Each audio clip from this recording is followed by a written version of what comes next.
I first heard the name Eric Cregeen in Newfoundland, Canada, when I was a graduate student exactly 50 years ago.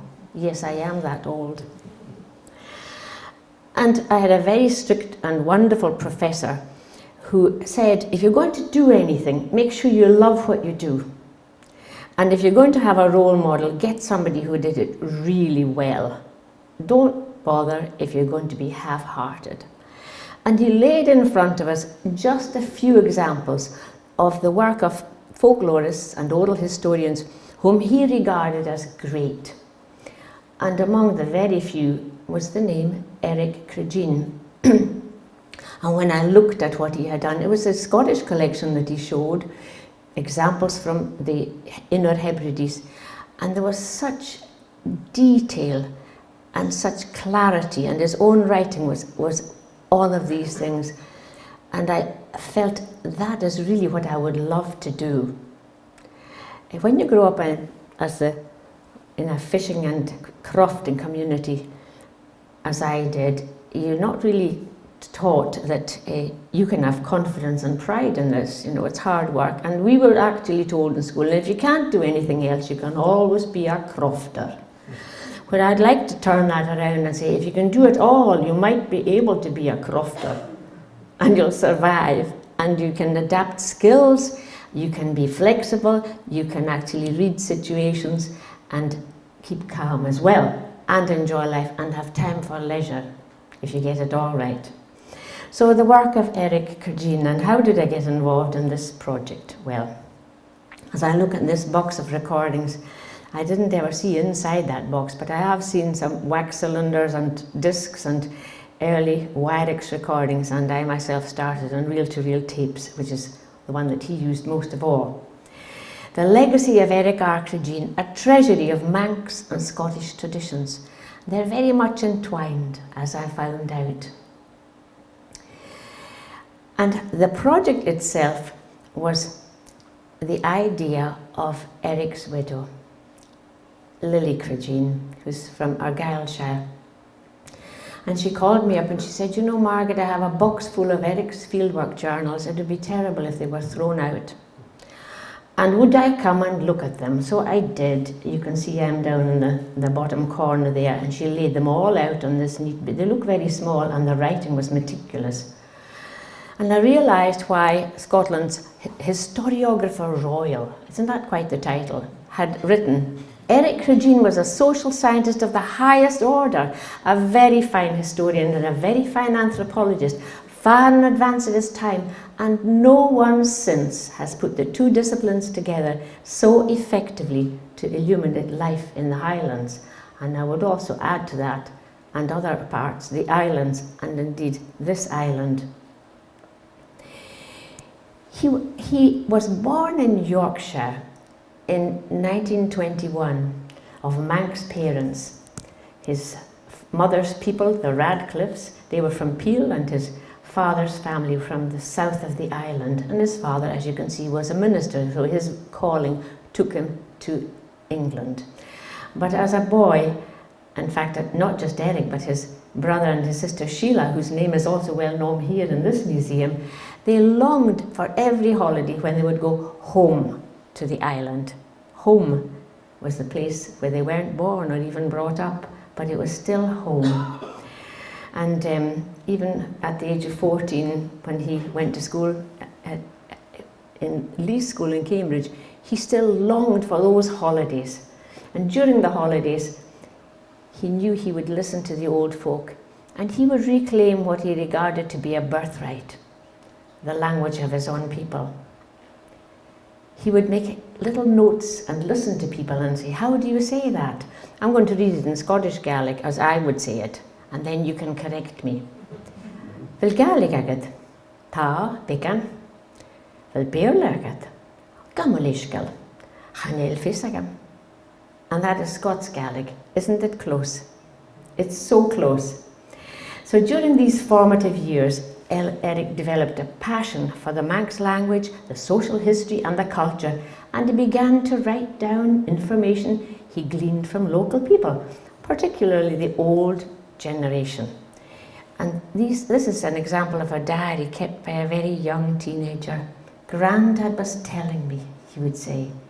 And he wrote it all down. Gosh, that is quite a dedication. And some of it is so candid. Yes, Grandma gets grumpy sometimes as well. And he even called him a misogynist once. He would tell him, but he loved the outdoors, the coastline, the natural resources. He loved visiting the family. There we are, with the Grandad in the middle at the front, Grandad Ratcliffe. And he would, in the diary, for example, this is September the 1st in 1939. It's a bright day again. Spent the morning in Peel. We walked along the waterfront and we visited Grandad's garden. 1:20, we caught the bus to Douglas. We went to the House of Keys and took a photo of the interior. The house, he said, describes all this house. And then he said, Dad called on Frank Kelly, who lodges in Grosvenor Street, and his father was Benny Kelly. He's well up in Manx, so I'm going to talk to him. And then, lo and behold, did he not get introduced? He said, he took us round and he introduced me to Mr. Cubbins of the Manx Museum. He's the old custodian there. And there he is with his walking stick and his hat on. And he took us round, he explained about the carvings and the legends. He told me about the Norse connections, and he said it's a very large museum. And then he began listening to the old folks, talking about Christmas Eve, May Day Eve, Good Friday. And as I was reading those, I recognised some of the customs we do as well. The water, the fire, and the things that people say, why do you do that? Why would you put your fire out once a year? Why would you take the last sheaf and cut it and braid it? Why would you do all that?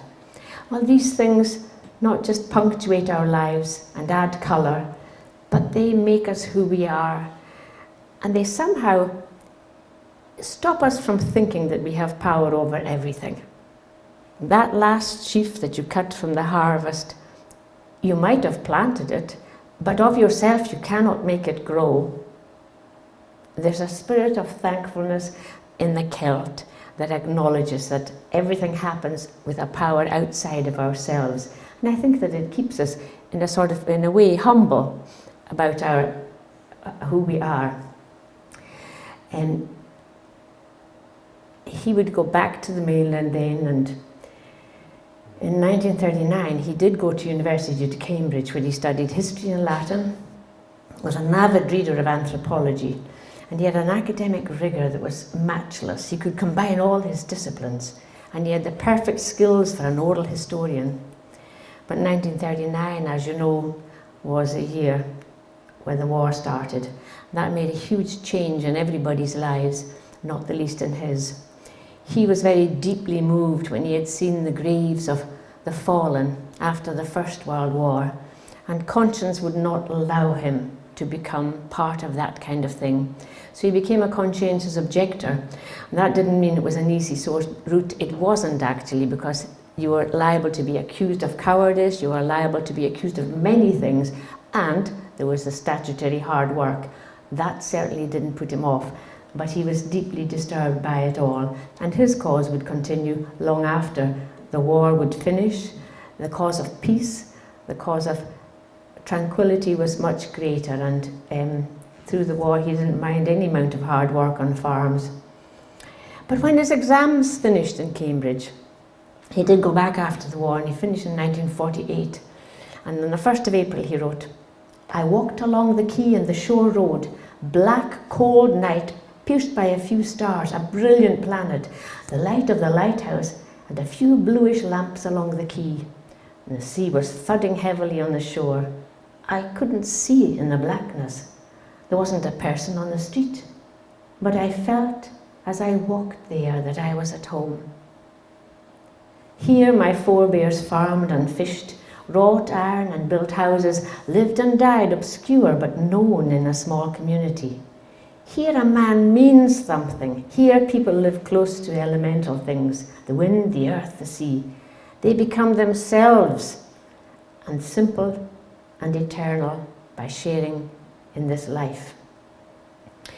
He volunteered at the Manx Museum, and through this volunteer system, he was trained, very highly trained. The Manx Language Survey was already set up, and of course that pleased him well that he could follow Mr. Cubman's directions and take notes. There they are out. I don't know where, but maybe somebody does. There you go. Actually, we could probably stop on, there's about 15 slides without names. And then there's a whole pile of photographs, and we're going to leave them so that you can have great fun. You know, maybe you could develop a board game with them, or something like that, or a prize as to who can label them all, or a name this person. Some of them are named, the people he spoke to, and it wasn't just for the language, it was for their work patterns. And I would be delighted. I'll have to come for a week, I think, and lay them all out and listen and record. And this one, here he is himself going into the door to look at the blacksmith's tools. And only yesterday did I not come across an article written by somebody in the, I think somebody by the name of Miss Christian in the Ballaugh, is it Ballaugh you pronounce it? In the Heritage Society. And she has an article about this very building. And now you can see it. So that was quite exciting. So he was a very good photographer, at least I think he was, for the time, and took photographs which hopefully can be added to the collections here.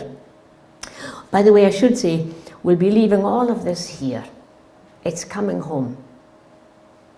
And I think the Cregeen family are very happy about that, that they'll be used and people will appreciate the work that went into this. He names the ploughman. The one thing that, looking at the collection later on, which is in Scotland, the land here is much more fertile than pretty well all of our land. You would never really need, how many pairs of horses? 3 pairs of horses and then what we'd call an ora horse. So you got 7 horses. You might have a pair of horses on some of the islands. My grandfather's horses, Princey and Queenie, by the way, Clydesdales they were, great plodding, wonderful, huge beasts. But during that training, as a volunteer, he was trained partly by the Irish Folklore Commission. You saw the box at the beginning. And the Bible, there was the Bible of my day as well, Sean O'Sullivan's Handbook of Irish Folklore. Didn't matter what label was on this book, but it certainly told you how to collect. Information should be written down fully and, where possible, the actual words used as soon as possible after obtaining it. If not at the time, plans and rough sketches are valuable aids to verbal descriptions of implements or the buildings. That's only a dot out of 600 pages. I thought I'd just let you see a paragraph. And the training he certainly took to heart, because his work is actually, it mirrors this wonderful training. I'm a great believer in volunteering and learning skills. You often gain more than you think you gave by that. And then in September 48, a post advertised, a 2-year post, and which he applied for and got it. So the diary, I began work at the museum, and Basil McGaw, by that time had taken over, is a kindly chief. He implemented the plan for a Manx folk life survey, and it was to help to build up a picture of Manx traditional life as it survived 50 years ago and earlier, in other words, the turn of the 20th century. And they made every effort to collect information about buildings, crafts, tools, utensils, agriculture, fishing, dress, ornament, food, customs, beliefs, with every detail of that people kept alive. It was a marvellous venture and took them now, this is the series that we could stop now for 4 hours and label, but I better not, just to let you know, this is where the game begins. Where are they? There are labels on the back of some of them, but I decided I would just let you see them and the quality of them. Isn't that quite the fire. I do like the addition of the sheep's head afterwards. Yeah. A tractor in 1949. Now we know they were already taking over. And then this one here, the little, we would, not quite a corn dolly, or we call it Merchant Voana, the last sheaf, and bound together. Lots of information about them. And I'm not sure what they were standing on, or the plumb line wasn't working on that day, but this is exceptional. I thought I'd like to show it anyway. And I was reminded that this is steady, steady work. You never really get away from it. And not just the reel-to-reels, but later generations of tapes and various things. And it is really a task to record traditional heritage for future generations. So the job lasted 2 years, and he achieved a tremendous amount. Was great friends with Ned Madrell, recorded him, and several other speakers as well. I could take time to read you pages from the diaries, and you meet so many people in them, but I don't think that time will allow that.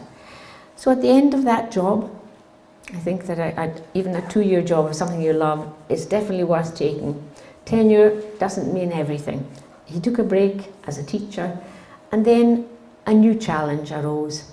A job that would get him back to oral history again, that would get him back to cultural things Celtic, but it wasn't in the Isle of Man.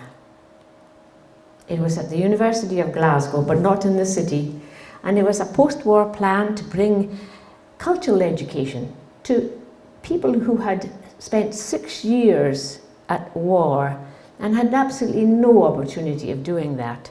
They were going to go back to lives that would just put bread on the table, and so it was to plan a programme in Argyllshire, this part up here, which is, I think he wasn't prepared for the remoteness of some of it, the rough roads, the rain, and the relentless rain sometimes, and the cold. But he took time to write down what he thought about adult education. In other words, why are we all here? This is a really good example, and this is what he said. Extramural classes stand or fall purely by their cultural values. It's learning for its own sake, for the pleasure it brings, for the sanity and the balance that it can give to life. These are healthy things to help safeguard civilized values. Now, this is 1954. Listen to this. What would he say now? Ours is an age of technology. The demanding governments and industry have resulted in the expansions of those universities that produce technical experts. We've all met some of these experts and tremble to think of the power they exert over our destinies. If we're not to become riddled by Philistinism, more people inside and outside the universities must be trained to think honestly and read widely. And to the radio and the cinema, television has been added as one more of these amenities. These things have undoubted value, both in entertainment and education, but make it very easy to become passive instead of creative in our approach to life and leisure. Whenever an extramural class exists, it stands for the triumph of curiosity over passivity, of constructiveness over mental sloth, and that's why you all came out tonight. Adult education is as important as the education of the child. And so on. And he's got such a clear style and fresh way. While he was creating those classes, and he invited poets and scholars, he invited wildlife people and a whole range of people. And fortunately, he didn't have to do the posters himself, because a very talented young art teacher in Campbelltown did the posters. Remember, this is all by hand, in case you think it's a click of a button and a machine. Not at all. It's a paintbrush and pens. And her name was Lily. Yes. And at the classes, he began to think that he learned more from the classes than he taught. He would go home and write a diary. Who came tonight? 4 teachers, a Polish cobbler, 2 very lively-minded civil engineers from the hydroelectric scheme, several retired people, some manual workers, and 2 lairds. And he would meet people and say, gosh, they are so interesting. Fishermen that came off the boats. I must go and ask them what they call this and how they did that and what kind of nets do they use, how do they gut this, how do they dry that or salt that. And of course, nearly all of those fishermen, my grandfather was a fisherman, and he used to speak about Iascaran as in Yilan Vanen, fishermen from the Isle of Man who came into the port of Malig. This is the port of Malig. And if we have a little look at the language, Ilan, I can only read the Scots Gaelic, so if I read down those words, you can hear it. Húgefailtjorm, fiskerma, Eicheva, Hantachgrasorm, Aran, Scatan, Iascar, Iask, Iarsailja, Uol, Gavmolishkal. Can you hear it? Of the Manx, it's virtually the same. Of course, in case you're looking at the Scots Gaelic spelling and saying to yourself, in the name of goodness, well, there's not a whole lot I can say about that except do we listen with our eyes or our ears? And my neighbour makes me laugh every time she phones me. So anyway, spell it as the spelling occurs. This is what we've got. And on his travels, of course, the classes were in the evening, and during the day he would be out looking to see what he could find. And this man he encountered one day in 1959, and he was using a flail. Yesterday, visiting the Cregneash Museum, just lying in beside the door was a flail, and I said to Yvonne, "Oh, a flail." She said, "Yes, I haven't seen that used in maybe many a long year."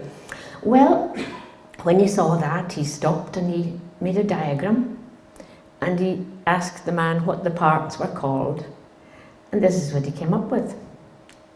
The old man said, "It's soosht." And what do you call it here? Soosht. Or slat, which would be a stick. The handle of the flail we would call laverican, and the little leather thong, eel. And so the Manx is, for the terminology, is quite remarkable. So even whichever notebook you look at, you can find that there's such a kinship between the two people. It's a wonder we're not just discovering who's related to who. Among them also, I mentioned, I think, that his grandfather was a blacksmith, one of his grandfathers. And this man, who was a blacksmith in the island of Mull, came to all the classes he could. And of course he asked him, you know, what he made. He drew sketches, and again the labels. It wasn't just that though. This man told him about the social history, about his people who were cleared. And he filmed him. I wish I could show you a part of it. He filmed him. This is during the potato famine. They were cleared from the croft. A whole swathe of them, mercilessly cleared. Houses that they burned the thatch from the roofs. And he said, "I'll take you to the grave of the man who did this." And they trump, and they go all the way there, and there's an absolutely overgrown grave, nothing but nettles. And the bitter words of this man were, "And if anything other than nettles grows on his grave, I'll tear it out myself with my bare hands." Memory is a long thing. It happened before his birth, but nevertheless, they bear the scars for many years. And again, these, now, when he made recordings, he naturally conserved the reels and wanted to deposit them. They were deposited at the University of Edinburgh, which had several collectors at the time. And I was very gratified to find that our greatest 20th century folklorist is a man called Hamish Henderson. He's a scholar, a poet, a political activist. Well, Scotland is proud of him, as we should be. And who should be out collecting songs in Argyll but Hamish Henderson? And he came across the man himself. And he recorded Eric singing a Manx song. You can hear it I'm sorry I don't have the recording here, but in fact I was listening to it today. You just look up this site I'll leave you this so you can have all the references, and you can hear him singing this song and the interview. So he's on the other side of the microphone. And where did you learn that song? He said, oh, he said, I learned it from a farmer, and he named him and where he was from, and he had a lot of songs, you know. Well, this Hamish Henderson was the best man at Eric Cregeen's wedding when he married Lily, who made those beautiful posters. And the following year, when their first daughter was born, well, there was only one thing to do, was to bring her back here to have her christened. There she is, her first trip. And I understand that the service was partly in Manx. Back to the extramural classes, the 90-year-old drover that arrived in 56, and he discovered that this man had walked regularly from a 14-year-old. He walked with cattle from Campbelltown to Falkirk on Stirling. That's 170 miles, grazing the cattle, these black cattle. And so he just, of course, that way of life died when the trains came in. You didn't need to be walking cattle when you have trains or trucks. So he recorded him, and he said, show me where you went. Where did you stop? Where did you graze your cattle? And we have a marvellous record of it, thanks to the old man who appeared in the class. He died about 6 months later, but nevertheless they were able to map the way and all these roads that they had walked. One of the things that Eric Cregeen developed during his time in Argyll was, and I suppose this comes with maturity in any scholarship at all, or anything that you really love doing, he began to realise that sometimes you might have to look beyond the generation you can speak to. And so when it came to the droving, he wondered, what do these cattle cost? And who paid for them? And who was buying them? And so on. So the only place he might find that was in the archives of Inverary Castle, and they'd been locked up for heaven knows how long. This is the Duke of Argyll, who was prevailed upon to open the doors of the archive and release those papers. A few years later, 66, he was, oh, I nearly said poached. Well, I didn't say that, did I? By the University of Edinburgh. He was invited by the University of Edinburgh to join the staff, and because he was a very, very good recorder, and deposit all of his recordings at the School of Scottish Studies. He was greatly admired, the archivist and one of the other field workers here, they were his colleagues.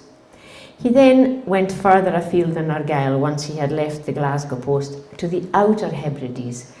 And there, now today we talk about sustainability. That's the big word in farming and in fishing, in agriculture, and in fact in life. And what he was really doing was recording how people cultivated their land and looked after and sustained themselves. And he met, literally driving along the road, he saw a man cultivating his land. He was digging with a foot plough because the land was too rough and to use an ordinary plough, a foot plough, and he was fertilizing with seaweed. So he stopped, his name was Lachlan, and he said, and he interviewed him. I thought you might like to hear this. The interview is in English, but the old man wasn't all that comfortable speaking English. I'll let you hear a bit of it. Oops. Am I doing this right? Well, I'm not a very good English speaker. Well, if you could just tell me one or two things about this. Oh, yes. When you're making the lazy beds. Lazy bed. The first thing, I suppose, is getting the seaweed, is it? Yes, cutting the seaweed. Yes. Where do you cut it? Well, about half a mile from here. We'll cut it, we're cutting it on the rocks. Yeah. And we are carrying it home with a broom.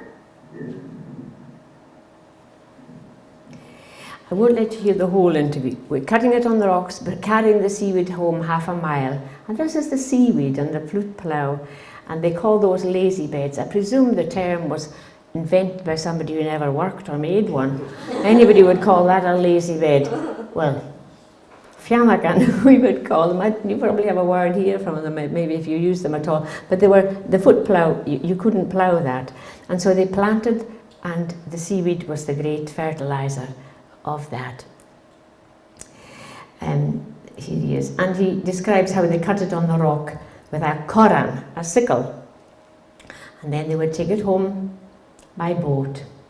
He kept journals in those islands, listing plants and wildflowers in Gaelic, and what were winds and what was, the bottom word here, Jawakan, is a spindle, which obviously that was used in the drop spindle.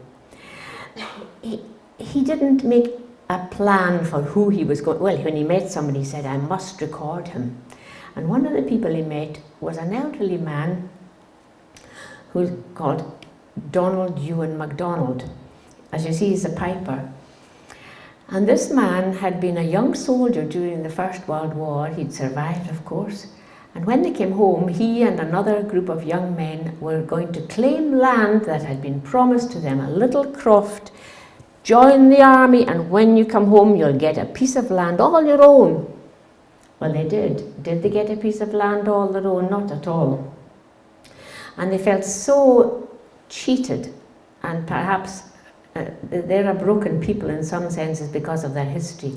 But having been through years of war, fighting for a country, and coming back to claim a promise that was false, not made to them actually by the government, but by the local recruiter, cheated of the land, they decided to take the law into their own hands. They would march, they would demonstrate, and 12 of them did so. And as an 18-year-old, this man walked in front of them, playing his pipes.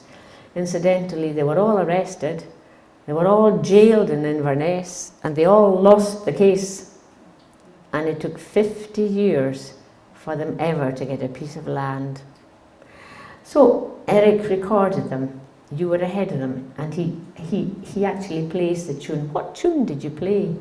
And he said, I believe I could play it for you yet. Yes. And the snowman up in Blacknoon. Yes. 3 or 4. But how many men were in the raid altogether? 12 men. 12. And you were at the head of them? I the fight for the day.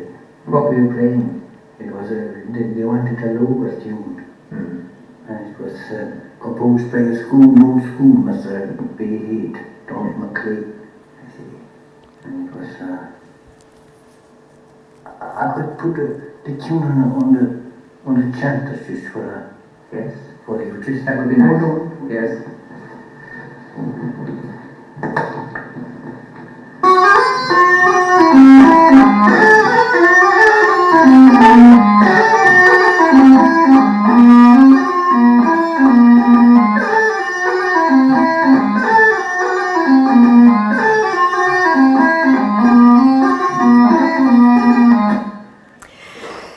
So on.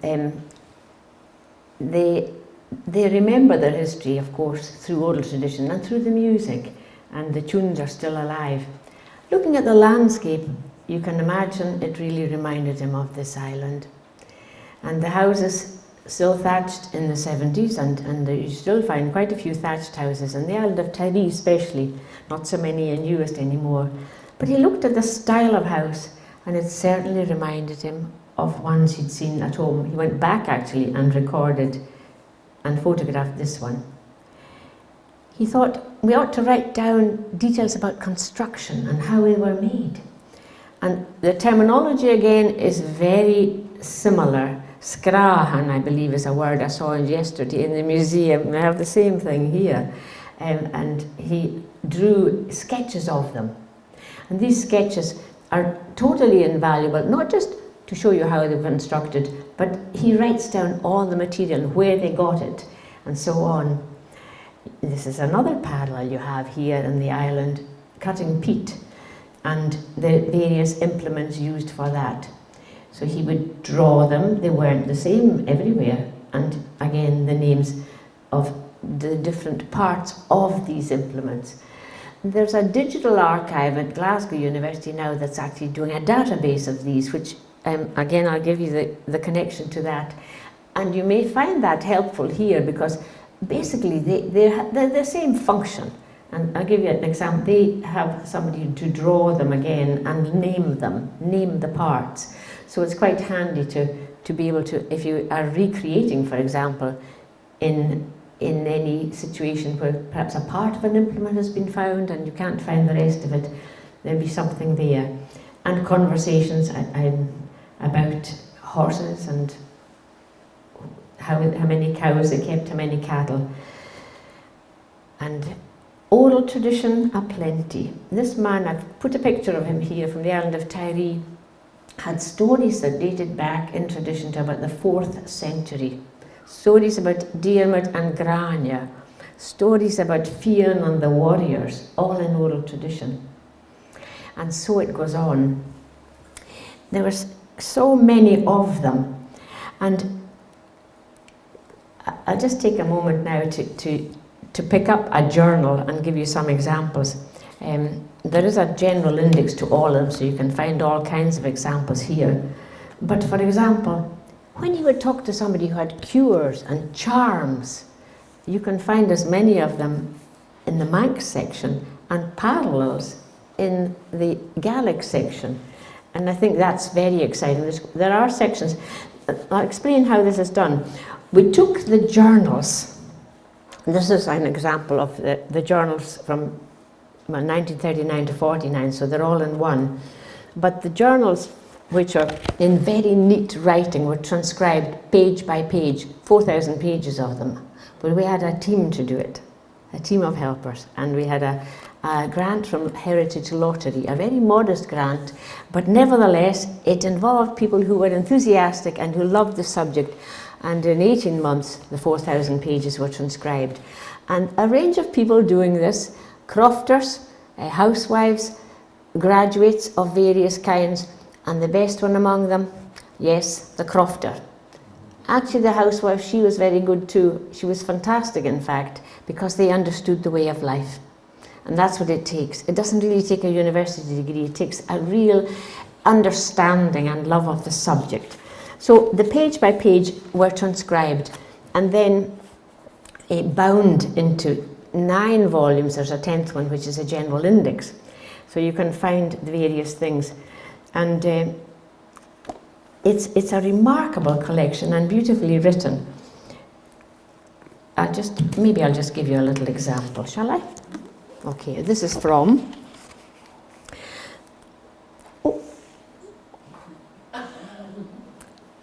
It must be story time, the lights are going out.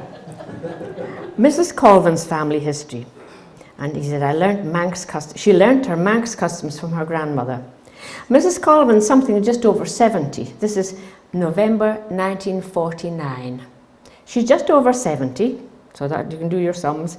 And her father was Thomas Kane, a baker, and his shop stood at the corner of Bond Street behind the Clarendon Hotel. 4 generations lived there. Her paternal grandmother would be teaching her Manx. Her father would be telling her this and telling her that. And her grandmother would wake her up to show her the Star of Bethlehem on Christmas Eve. And for weeks they would be making paper roses. Then she said she remembered Holland-tide. We would call that a Martinmas, I believe. And she remembers ducking for apples, taking handfuls of salt and listening for the first Nan's name spoken. That would be your husband.